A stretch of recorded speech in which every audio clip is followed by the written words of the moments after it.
writing on Napoleon has been bedevilled ever since by a moral dimension, which has entailed an imperative to slander or glorify. Beginning with Stendhal, who claimed he could only write of Napoleon in religious terms, and no doubt inspired by Goethe, who saw his life as that of a demigod, French and other European historians have struggled to keep the numinous out of their work, and even today it is tinged by a sense of awe. Until very recently, Anglo-Saxon historians have shown reluctance to allow an understanding of the spirit of the times to help them see Napoleon as anything other than an alien monster.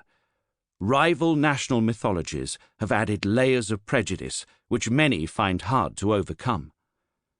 Napoleon was, in every sense, the product of his times. He was, in many ways, the embodiment of his epoch. If one wishes to gain an understanding of him and what he was about, one has to place him in context. This requires ruthless jettisoning of received opinion and nationalist prejudice, and dispassionate examination of what the seismic conditions of his times threatened and offered. In the 1790s, Napoleon entered a world at war, and one in which the very basis of human society was being questioned. It was a struggle for supremacy and survival in which every state on the continent acted out of self-interest, breaking treaties and betraying allies shamelessly. Monarchs, statesmen, and commanders on all sides displayed similar levels of fearful aggression, greed, callousness, and brutality. To ascribe to any of the states involved a morally superior role is ahistorical humbug, and to condemn the lust for power is to deny human nature and political necessity. For Aristotle, power was, along with wealth and friendship, one of the essential components of individual happiness. For Hobbes, the urge to acquire it was not only innate, but beneficent, as it led men to dominate and therefore organize communities, and no social organization of any form could exist without the power of one or more individuals to order others. Napoleon did not start the war that broke out in 1792, when he was a mere lieutenant, and continued, with one brief interruption, until 1814. Which side was responsible for the outbreak and for the continuing hostilities is fruitlessly debatable, since responsibility cannot be laid squarely on one side or the other. The fighting cost lives, for which responsibility is often heaped on Napoleon, which is absurd, as all the belligerents must share the blame, and he was not as profligate with the lives of his own soldiers as some.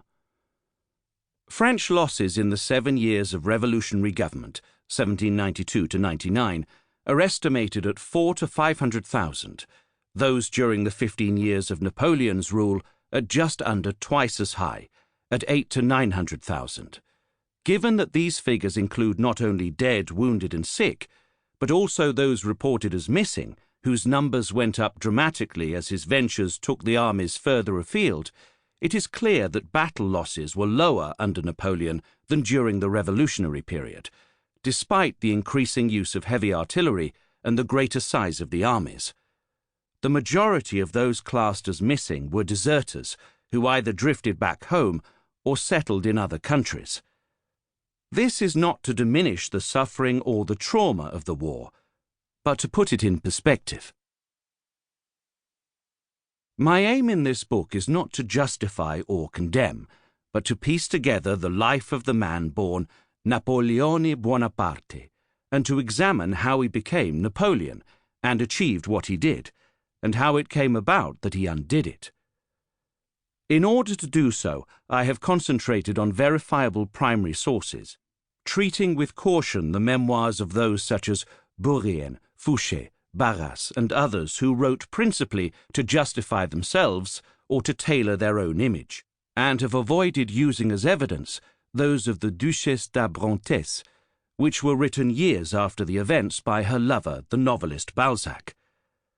I also ignore the various anecdotes regarding Napoleon's birth and childhood, believing that it is immaterial, as well as unprovable, that he cried or not when he was born, that he liked playing with swords and drums as a child, had a childhood crush on some little girl, or that a comet was sighted at his birth and death.